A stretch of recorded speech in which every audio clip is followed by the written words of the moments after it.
नमस्कार. MS मराठीमध्ये आपल्या सर्वांचं सहर्ष स्वागत आहे. मी नाथा सावंत. टेंभुर्णीत 3 कोटीच्या दरोड्याचा उलगडा, 2,70,00,000चा मुद्देमाल जप्त, 4 आरोपी जाळ्यात. टेंभुर्णी पोलीस आणि स्थानिक गुन्हे शाखेच्या मोठी कारवाई करत व्यापाऱ्यांचे चोरीस गेलेले तब्बल 2,70,00,000 रुपये केले हस्तगत. या प्रकरणात 4 आरोपींना अटक करण्यात आली असून आणखी तपास सुरू आहे.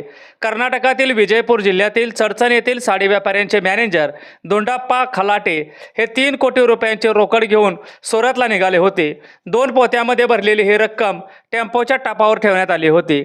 11 मेच्या मध्यरात्री टेंभुर्णी करमाळा रोडवरील बंद टोलनाक्याजवळ गाजग्या रंगाच्या स्विफ्ट कारने टेम्पो आडवा लावण्यात आला. 4 जणांनी चाकूचा धाक दाखवत चालक व कर्मचाऱ्यांना मारहाण केली आणि 3 कोटीची रक्कम रोकड घेऊन फरार झाले. या प्रकरणी टेंभुर्णी पोलीस ठाण्यात गुन्हा दाखल होताच पोलीस अधीक्षक अतुल कुलकर्णी यांच्या मार्गदर्शनाखाली स्थानिक गुन्हे शाखेची विशेष पथके तैनात करण्यात आली होती. तांत्रिक विश्लेषण आणि गोपनीय माहितीच्या आधारे अजित सुर्वे याला ताब्यात घेण्यात आले.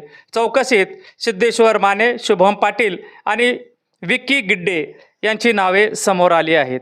त्यानंतर सुरतमधून सिद्धेश्वर माने तर मोडलीममधून शुभम पाटील यांना अटक करण्यात आली. तपासादरम्यान आरोपींनी चोरीच्या पैशातून सोने आणि ॲपल कंपनीचे मोबाईल खरेदी केल्याचे निष्पन्न झाले. पोलिसांनी आरोपीकडून तब्बल 2,62,00,000 रुपयांची रोकड व 5.5 लाखांचे सोने व जवळपास 2.5 लाखांचे 3 मोबाईल असा एकूण 2,70,11,430 रुपयांचा मुद्देमाल जप्त केला आहे. सध्या आरोपींना 28 मेपर्यंत कोठडी सुनावण्यात आली असून पुढील तपास राहुल आत्राम व स्थानिक गुन्हे शाखेचे अधिकारी हे करत आहेत. या मोठ्या कारवाईमुळे टेंभुर्णी पोलीस स्टेशनचं सगळीकडे कौतुक केलं जात आहे.